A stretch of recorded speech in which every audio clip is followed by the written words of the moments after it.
Ang issue patungkol kay Luis Nery at Jean Riel Casimero ay hinalungkat ng bansang Japan. Dalawang mga angas sa ibabaw ng lona, pinag-uusapan pa rin hanggang sa ngayon.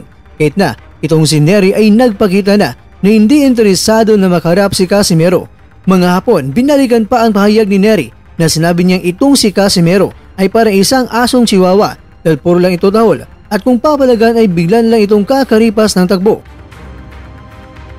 Naoya Inoue, inaming wala pang napagpasyahan ang kanyang team kung sino nga ba ang susunod na makakalaban. Kaya sa ngayon, ang mga world champions na sa mas mataas sa timbang ang hinahamon niya. Ito po ang mga nilalaman ng ating kwentuhan.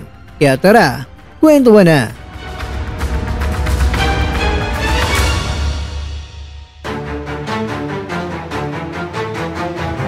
Nagpakita ng medyo pagkadismaya ang Japan dahil isa sa mga inaabangan nila na may kasana laban sa pamamagitan nila ni Nery at ni Casimero ay medyo lumalabo na ito.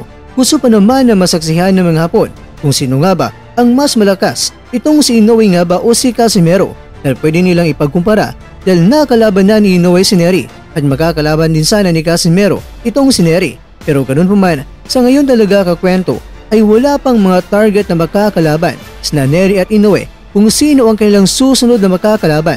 Kung si Coach Jason naman ang ating tatanungin, ay kilala nila kung sino ang makakalaban ni Casimero sa susunod.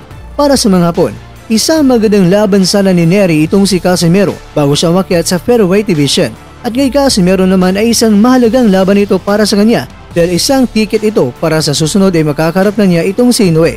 Kaya dahil sa panghihinayang ng mga Hapon na hindi maikasa ang Casimero at Nery, tila ba pinapainit nilang muli ang dalawa dahil ibinunyag nila sa interview ni Nery. Pinanata niya itong si Casimero na para isa itong asong chihuahua na malakas lang tumahol pero kapag pinalagaan ay kakaripas na lang ng takbo.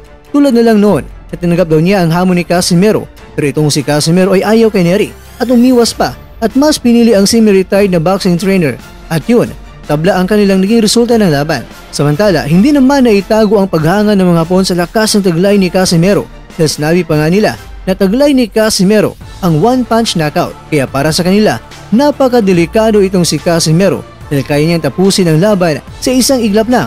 Kaya para may gasa ang dalawang ito, kahit na non-title fight ito, pero ang halaga ng laban na ito para sa mga Hapon ay parang isang world title fight na o sobra pa nga ito sa world title fight ang katumbas ang kikitain ng dalawang mga boksingero. Kakwento, ganito na lang kasabik ang mga Hapon sa bakbakang Casimero kontra Nery. Hindi naman issue dito kung ano nga ba ang makukuhang world title belt ni Nery kay Casimero dahil pareho naman sila ni Nery at Casimero na walang hinawakang belt sa ngayon. Sa world rankings naman, paring ang babagsak si Nery sa kanyang world rankings dahil natalo siya kay Inoue. Kaya naman sa palakyan na lang ng offer ito ng fight money idadaan ang usapan. Pero tila ba sa ngayon, itong si Nery na ang naging chihuahua at si Casimero ay aspin na talagang papalag at papalag na yan kahit sino pa ang kalabang pipiliin.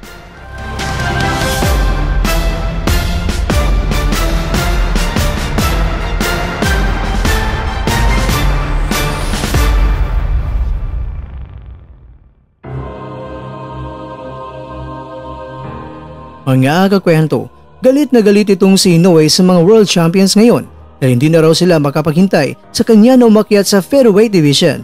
Kaya ang belta ni Inoue sa kanila, sila na lang ang bumaba at talagang welcome na welcome sila at sa Japan ay papalagan talaga niya. O diba, siguro sa pag-akyat ng timbang na issue, natatawa na lang dito ang ating pambansang kamao.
At dyan nagtatapos ang ating kwento.